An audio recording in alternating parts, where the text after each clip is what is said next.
आपल्या पेन्सिल चित्रांनी जागतिक चित्रकला क्षेत्रात भारताचा झेंडा फडकवणारे चित्रकार शशिकांत धोत्रे यांच्या अफलातून कलाकृतींचे प्रदर्शन मुंबईत सुरू झाले आहे।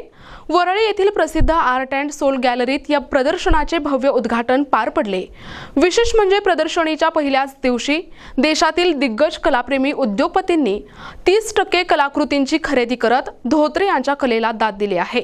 हा सोहळा 8 मार्च पर्यंत कलाप्रेमींसाठी खुला राहणार असून जागतिक दर्जाची चित्रकला अनुभवण्याची ही मोठी संधी आहे। सोलापूर जिल्ह्यातील मोहोळ तालुक्यातील शिरपूर सारख्या ग्रामीण भागातून अत्यंत प्रतिकूल परिस्थितीत आपला प्रवास सुरू करणारे शशिकांत धोत्रे आज जागतिक कीर्तीचे चित्रकार म्हणून ओळखले जातात। केवळ पेन्सिल, वस्तू आणि जलरंगांच्या माध्यमातून त्यांनी साकारलेली चित्रे हुबेहूब जिवंत वाटतात। सजना या चित्रपटाच्या माध्यमातून सिनेसृष्टीत निर्माता दिग्दर्शक म्हणून पाऊल टाकणाऱ्या धोत्रे यांनी या प्रदर्शनात मांडलेल्या प्रत्येक चित्रामागील विलोभनीय जन्मकथा उपस्थित मान्यवरांना सांगितली। प्रदर्शनाच्या पहिल्या दिवशी कला, उद्योग आणि माध्यम क्षेत्रातील अनेक दिग्गजांनी हजेरी लावली।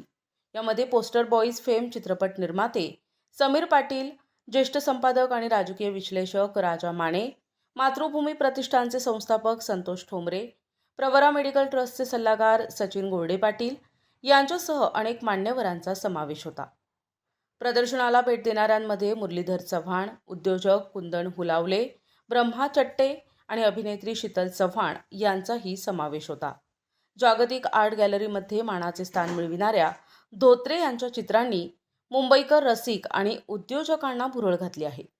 पहिल्याच दिवशी 30% कलाकृतींची झालेली विक्री ही शशिकांत धोत्रे यांच्या कलेच्या श्रेष्ठतेची पावती आहे, असे मत राजा माने यांनी यावेळी व्यक्त केले। प्रदर्शनाची माहिती। स्थळ art and soul gallery, Worli, Mumbai. कालावधी 18 फेब्रुवारी ते 8 मार्च 2026। ग्रामीण भागातील प्रतिभेला जर कष्टाची आणि कल्पकतेची जोड मिळाली तर ती जागतिक स्तरावर कशी चमकू शकते याचे जिवंत उदाहरण म्हणजे शशिकांत धोत्रे। मुंबईतील हे प्रदर्शन चित्रकला क्षेत्रातील एक नवा मापदंड प्रस्थापित करत आहे। विशेष प्रतिनिधी NTV न्यूज मराठी, मुंबई।